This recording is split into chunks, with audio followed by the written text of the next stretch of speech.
প্রাচীনকাল থেকেই মানুষ বিশ্বের আশ্চর্য জিনিস এর তালিকা তৈরি করে চলেছে। তার মধ্যে কোনোটা প্রাকৃতিক এবং কোনোটা কৃত্রিমভাবে তৈরি। এটি সাধারণত পৃথিবীর মধ্যে কোনো আশ্চর্য, সুন্দর বা অসাধারণ জিনিসের তালিকাভুক্ত হয়েছেন। বন্ধুরা, এই ভিডিওতে আমরা বিশ্বের এমনই 7টি আশ্চর্য জিনিস দেখতে চলেছি। ভিডিওটি না টেনে শেষ পর্যন্ত দেখতে থাকুন। আর আপনি যদি আমাদের চ্যানেলে নতুন হয়ে থাকেন, চ্যানেলটিকে অবশ্যই সাবস্ক্রাইব করে রাখবেন। আসুন ভিডিওটি শুরু করি। Petra, Jordan. এটি বর্তমানে জর্ডানের দক্ষিণ পশ্চিমের একটি গ্রাম ওয়াদি মুসার ঠিক পূর্বে হুর পাহাড়ের পদতলে অবস্থিত। ক্রেতা প্রায় 268 বর্গ কিলোমিটার অঞ্চল নিয়ে বিস্তৃত। উচ্চতা প্রায় 810 মিটার। 400 খ্রিস্টপূর্বাব্দ থেকে 200 খ্রিস্টপূর্বাব্দ পর্যন্ত এটি গাতাবায়ান রাজ্যের রাজধানী ছিল। ক্রেতা নামটি একটি গ্রিক শব্দ পেট্রোস থেকে এসেছে বলে মনে করা হয়, যার অর্থ পাথর। একসময় এই নগরটি অত্যন্ত সুন্দর ও সুরক্ষিত একটি দুর্গ ছিল। পাথরের গায়ে খোদাই করে এই নগরটি নিপুণভাবে তৈরি হয়েছিল। নগরটির চারপাশে পাহাড়ে অনেক ঝর্ণাও ছিল। ক্রেতা বা মূল শহরের একটি প্রবেশদ্বার, যেটির নাম হার্ডিয়ান ফটক। মধ্যযুগে প্রাকৃতিক বিপর্যয়ের কারণে ক্রেতার কিছু অংশ ধ্বংস হয়ে যায়। প্রায় 500 বছর এটি সারা পৃথিবীর আলোচনার বাইরে ছিল। সেই কারণে একে লস্ট সিটির নামেও জানা যায়। 1812 সালে সুইস পর্যটক জোহান লুবিক বুরখাদত এটিকে পুনরায় সারা বিশ্বে নতুন করে উপস্থাপনা করে। ক্রেতার মধ্যে একটি অর্ধগোলাকার নাট্যশালা রয়েছে। এছাড়া এখানে ছিল 1,500 দর্শক ধারণ ক্ষমতার একটি স্টেডিয়াম, 10,000 বর্গ ফুটের একটি বিচারালয়। 1985 সালে ইউনেস্কো একে ওয়ার্ল্ড হেরিটেজ সাইট ঘোষণা করে। 2007 সালে ক্রেতাকে বিশ্বের 7ম আশ্চর্যের মধ্যে অন্তর্ভুক্ত করা হয়। The Roman Colosseum, Italy. ইতালির রোম শহরে অবস্থিত একটি বৃহৎ ছাদবিহীন মঞ্চ। এটি সাধারণত বিশ্ব প্রদর্শনী এবং কোনো প্রতিযোগিতার জন্য প্রস্তুত করা হয়েছিল। 70 থেকে 72 খ্রিস্টাব্দের মাসে কোনো এক সময় এটি নির্মাণের কাজ শুরু করা হয়েছিল। 80 খ্রিস্টাব্দের সম্রাট তিতুসের রাজত্বকালে এটি সম্পন্ন করা হয়। এর উচ্চতা 48 মিটার, দৈর্ঘ্য 188 মিটার এবং চওড়া 165 মিটার। আর প্রত্যেক তলায় 80টি করে 3টি লেভেলে মোট 240টি আঁচ রয়েছে। এটি প্রস্তুত করা হয়েছে পাথর, কাঠ, মাটি, বালি, ইট ইত্যাদি দিয়ে, যেখানে লোক ধারণ ক্ষমতা প্রায় 50,000। মধ্যযুগে বেশ কিছুবার ভূমিকম্পের ফলে এর বেশিরভাগ অংশ ধ্বংস হয়ে যায়। ইউনেস্কো একে 1990 সালে এটিকে বিশ্বের ঐতিহ্যবাহী অঞ্চলের স্বীকৃতি দেয়। 2007 সালে একে বিশ্বের 7ম আশ্চর্যের মধ্যে একটি বলে নির্বাচিত করা হয়।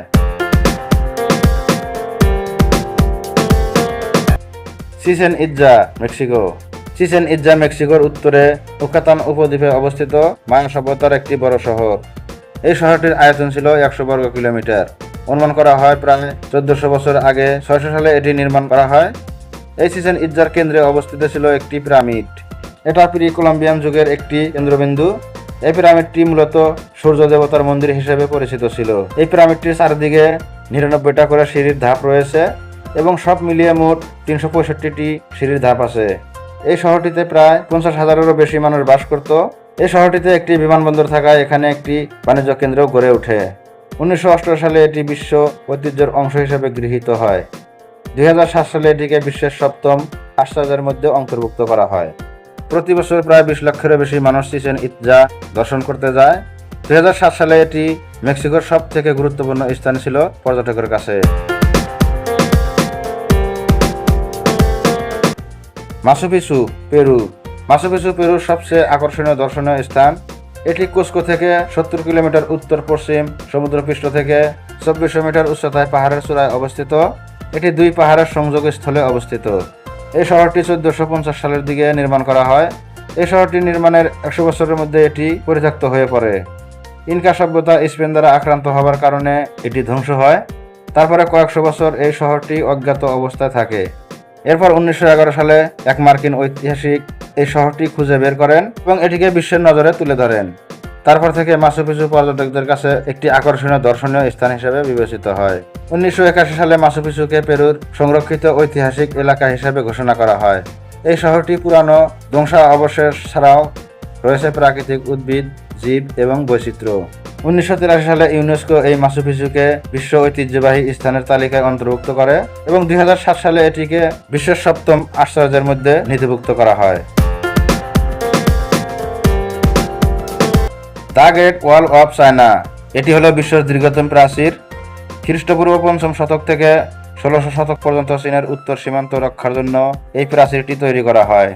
অনেক রাজবংশ এই প্রাচীরটি নির্মাণে অংশগ্রহণ করেছে। এই প্রাচীর বিভিন্ন স্থানে বিভিন্ন নামে পরিচিত এবং মধ্য বিখ্যাত চীনের প্রাচীরটি চীনের প্রথম সম্রাট কিন শি হুয়াংয়ের অধীনে নির্মিত হয়েছে। বিভিন্ন রাজবংশে নির্মিত চীনের মহাপ্রাচীরের দৈর্ঘ্য 21,196 কিলোমিটার। 2012 সালে চীনের রাষ্ট্রীয় সংস্কৃতি অধিদপ্তর দ্বারা ঘোষিত। মিং রাজবংশের গ্রেট ওয়ালের দৈর্ঘ্য 8,849 কিলোমিটার। এই প্রাচীরটির উচ্চতা প্রায় 4 মিটার থেকে 9 মিটার পর্যন্ত এবং চওড়া প্রায় 9 মিটারেরও বেশি। মিং রাজবংশের সময় প্রায় 200 বছর এই প্রাচীরটির নির্মাণ কাজ চলে। এই প্রাচীরটি নির্মাণে প্রায় 10 লাখেরও বেশি লোক লেগেছিল। সাধারণ মানুষ, শ্রমিক এবং সৈন্যরা এই নির্মাণে অংশগ্রহণ করে। উপাদান হিসেবে ব্যবহৃত হয় মাটি, পাথর, কাঠ, ইট, বালি। এই প্রাচীরটিতে অনেকগুলি ওয়াচ টাওয়ার আছে, যার মধ্যে 723টি বিকন টাওয়ার, 7,062টি লুকানো টাওয়ার এবং 3,356টি ওয়াল প্ল্যাটফর্ম রয়েছে। 2007 সালে এই প্রাচীর বিশ্বের 7ম আশ্চর্যের তালিকায় অন্তর্ভুক্ত হয়। Christ the redeemer, Brazil. এটি ব্রাজিলের দক্ষিণ পূর্ব শহর রিও ডি জেনেরিওতে যিশুর একটি বিশাল মূর্তি। পাহাড়ের চূড়ায় যিশু দুহাত প্রসারিত করে আছেন। এই পাহাড়টিতে যে মূর্তিটি রয়েছে সেটির উচ্চতা প্রায় 713 মিটার বা 2,340 ফুট। 1921 সালে এই মূর্তিটি তৈরির কাজ শুরু করা হয়। এই মূর্তিটির প্রধান নির্মাতা ভাস্কর পাল ল্যান্ডক্সি। 1931 সালে মূর্তিটির নির্মাণ কাজ শেষ হয়। সম্পূর্ণ গ্রানাইট দিয়ে তৈরি করা হয়েছিল এই মূর্তিটি এবং মূর্তিটির উচ্চতা 30 মিটার বা 100 ফুট। পর্তুগালের কাছ থেকে স্বাধীনতা লাভের শতবার্ষিকী উদযাপনের উদ্দেশ্যে 27 জুলাই 2007 সালে এটিকে বিশ্বের 7ম আশ্চর্যের মধ্যে তালিকাভুক্ত করা হয় এবং একটি হাতের দৈর্ঘ্য 28 মিটার বা 92 ফুট। তাজমহল, ভারত। তাজমহল উত্তরপ্রদেশের আগ্রায় অবস্থিত একটি রাজকীয় সমাধি। মুঘল সম্রাট শাহজাহান তার স্ত্রী মমতাজ মহলের স্মৃতির উদ্দেশ্যে এই অপূর্ব শহরটি নির্মাণ করেন। যমুনা নদীর তীরে অবস্থিত এই শহরটির নির্মাণ কার্য শুরু করা হয়েছিল 1632 খ্রিস্টাব্দে এবং সম্পূর্ণ হয় 1653 খ্রিস্টাব্দে। তাজমহলের উচ্চতা 73 মিটার এবং এটির প্রধান নির্মাতা ছিলেন ওস্তাদ আহমেদ লাহোরি। তাজমহলটি নির্মাণ কার্যে প্রায় 22,000-এরও বেশি শ্রমিকের প্রয়োজন হয়েছিল এবং খরচ হয়েছিল প্রায় 32 মিলিয়ন রুপি, যা বর্তমানে 52.8 বিলিয়ন। প্রতি বছর প্রায় 20 লক্ষেরও বেশি মানুষ এটি পরিদর্শন করতে যায়। 1983 সালে ইউনেস্কো তাজমহলকে বিশ্ব ঐতিহ্যবাহী স্থান হিসেবে তালিকাভুক্ত করে এবং 2007 সালে এটিকে বিশ্বের 7ম আশ্চর্যের মধ্যে একটি ঘোষণা করে।